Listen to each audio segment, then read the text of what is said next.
Não é nossa finalidade, não é um curso de apuração, né? O que eu quero trazer aqui é alguns pontos de atenção que às vezes passa batido na questão dos créditos, né? Primeiro, uma pergunta que sempre surge: comprando do Simples Nacional, dá direito a crédito? Contribuinte do Simples Nacional não transfere crédito de IPI, tá? Só ICMS naquele percentualzinho lá, ok? No geral, teremos compras que já darão direito a crédito os itens que são utilizados, consumidos no processo de industrialização, tá? Então, classificando aí como matéria-prima, material secundário, inclusive produto de embalagem destinados e utilizados no processo de industrialização, e aqueles que nós chamamos de material auxiliar de produção. Eu vou esmiuçar muito mais a questão de crédito PIS/COFINS, porque o IPI ele é totalmente associado ao produto. Então, você consegue identificar com muito mais facilidade os créditos em relação ao IPI do que o PIS/COFINS, que demanda aí uma explicação um pouco mais aprofundada sobre o tema, ok? De forma geral, estão lá capitulados no artigo 226, os itens que são passíveis de creditamento para fins de IPI, e também o IPI pago, como a gente viu no desembaraço aduaneiro, uma pergunta das gurias, não lembro quem foi ao certo, mas acho que é a Silvia. Se eu importei e paguei o IPI na importação, sendo o insumo utilizado no processo de industrialização, também dará direito a crédito, tá? Aqui o do imposto pago no desembaraço aduaneiro, dos itens utilizados no processo industrial. Ainda que eu mande o produto ser industrializado em terceiros, caso haja aplicação de material ou matéria-prima pelo industrializador e ele seja tributado, este item que o industrializador utilizou também dará direito a crédito para mim. Sabemos que as operações de remessa e retorno de industrialização estão amparadas pela suspensão, porém, material aplicado no processo de industrialização pelo industrializador poderá ser tributado caso o produto que ele esteja aplicando naquele processo de industrialização seja importado ou de sua própria fabricação. Caso, então, o estabelecimento encomendante que recebe o produto industrializado identifique lá que houve aplicação de insumos pelo industrializador, esses itens também serão passíveis de creditamento, sempre vinculado aí à informação destacada no documento fiscal, tá? O que eu quero destacar e de maior importância aqui é que pode, eventualmente, isso é ponto de gestão que às vezes passa batido, o estabelecimento industrial aproveitar créditos quando ele compra de um comerciante atacadista, tá? Produtos que serão utilizados na sua industrialização, o seu produto, ou seja, ele será utilizado como insumo. Um exemplo que eu pego aqui para ilustrar o caso, e por que passa batido? Porque a nota fiscal vem sem o destaque do IPI. E por que vem sem o destaque do IPI? Porque estabelecimento comerciante atacadista não é um estabelecimento industrial.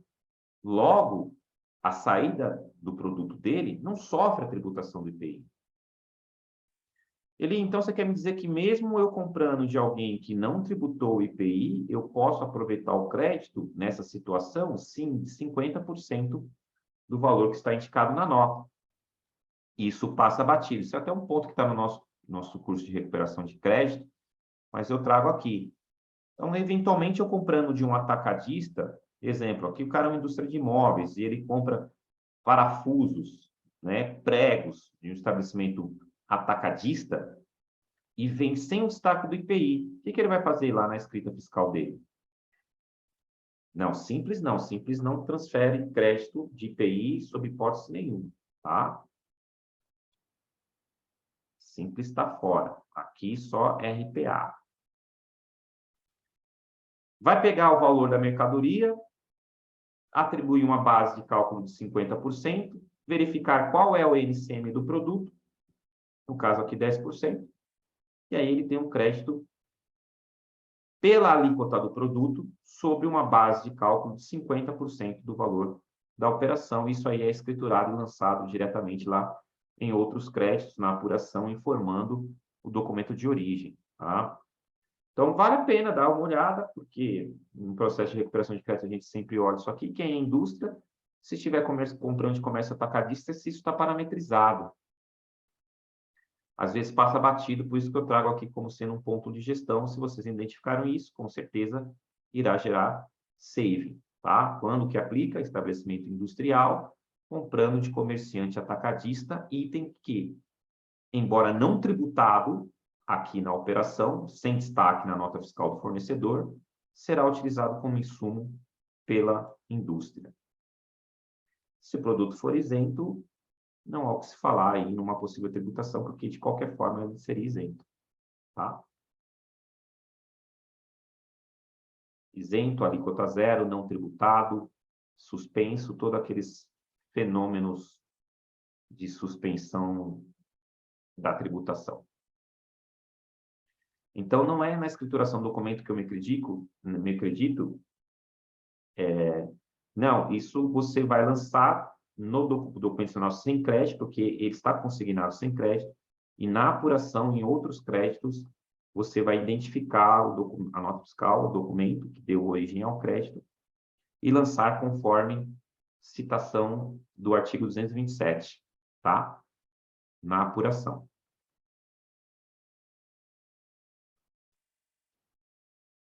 Tudo bem? Bacana, né? Vale a pena dar uma olhadinha. E os créditos remanescentes? Tá? Pode acontecer, é um dos pontos que pode acontecer, é a geração, como eu falei, lembra que eu falei da construção de um planejamento tributário, que os caras compravam embalagem, né? Só para trocar a embalagem, tomar o crédito, gerar crédito de IPI, o produto dele era tributado a alíquota zero, então ele não ia pagar IPI na saída, só que ia gerar crédito para utilizar em forma de ressarcimento ou compensação, tá? Isso é possível desde que as suas compras atendam esses dois requisitos. Saídas, a compra com direito a crédito de produtos destinados ao mercado exterior, exportação, porque não há incidência do IPI na exportação, ou tributados no mercado interno com alíquotas menores, né, do que as identificadas no crédito. Então, no meu produto, eu tomo crédito, por exemplo, dos meus insumos de 15% e 10%, porque os insumos são tributados a 15% e 10%, e a saída do meu produto industrializado, eu tenho um benefício, uma alíquota reduzida de 2% ou 5%. Ou ainda, está amparada com alíquota zero ou suspensão, tá? O que acontece? Acontece que você tem lá o chamado crédito acumulado de IPI, passível de ressarcimento. Então, um ponto de gestão que a gente traz aqui também, ficar atento nessa possibilidade da geração deste crédito acumulado de IPI. Por quê? Porque eu poderei utilizar ele como ressarcimento ou, posteriormente, ao pedido de ressarcimento, compensação com outros tributos federais, tá? Então, em hipótese nenhuma, crédito que gerou na apuração, simplesmente pelo fato da entrada ser maior que a saída, da entrada, não entendi a pergunta, Milene. Ah, sim. Não, aí você tem o que você tem aí é saldo credor. Para atender os dispositivos de crédito acumulado, passível de ressarcimento, eu tenho ou que estar vinculado a uma exportação, ou que eu tenha saídas com alíquotas reduzidas, ou alíquota zero ou suspensão, tá? Artigos 256, 268, 269 e N17 e 17. Com redação agora dada pela IN 2055 de 2021. tá? Mas pode buscar nessa aqui, que ela vai te dar a redação nova, que foi alterada pela IN. Então, saldo credor é diferente de crédito acumulado. Saldo credor é isso que a Milene colocou. Eu posso ter comprado aqui, ter importado, beleza, tenho bastante crédito, e estou vendendo nesse mês, eu tenho um estoque positivo, ou seja, o volume de vendas não me gerou débitos suficientes para recolhimento. Então, o que eu tenho é saldo credor.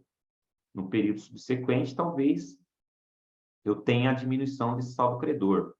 Em algum momento, eu passe a pagar o IPI em função do aumento das minhas vendas.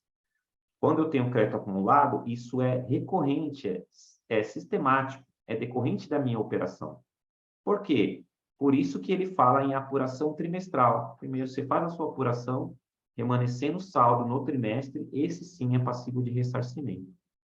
Caso contrário, o que eu tenho é mero saldo credor, confronto das minhas entradas com as minhas saídas. Em algum momento resultar saldo credor, este não é passível de ressarcimento. O ressarcimento tem que estar muito bem vinculado nessas duas estruturas, tá? Essas três estruturas. Aí eu faço o pedido de ressarcimento. Claro, pessoal, eu estou explicando aqui de forma mais sintética para que vocês tenham esse ponto como ponto de gestão. Esse procedimento aqui é bem complexo de aprofundar, tá? Pedidos de ressarcimento geram trabalhos complexos, que não me deixe mentir aí o nosso amigo Gustavo, trabalha lá com a gente na parte dos pedidos de ressarcimento. Então, aqui existe todo um preparo para isso, tudo que eu já falei, uma construção de um processo, de um procedimento, com memórias de cálculo analítica, com composições, com pró-memória, tudo atrelado, os pedidos de ressarcimento depois com os pedidos de compensação. Se vocês quiserem aprofundar nisso, temos, acho que em outubro ou novembro, o nosso curso de recuperação de créditos, onde a gente faz isso aqui tudo junto. O processo é complicado, né? Exige muito controle, mas gera um saving significativo, tá? Porque eu posso depois converter esses pedidos de ressarcimento em compensação com outros tributos federais, ok?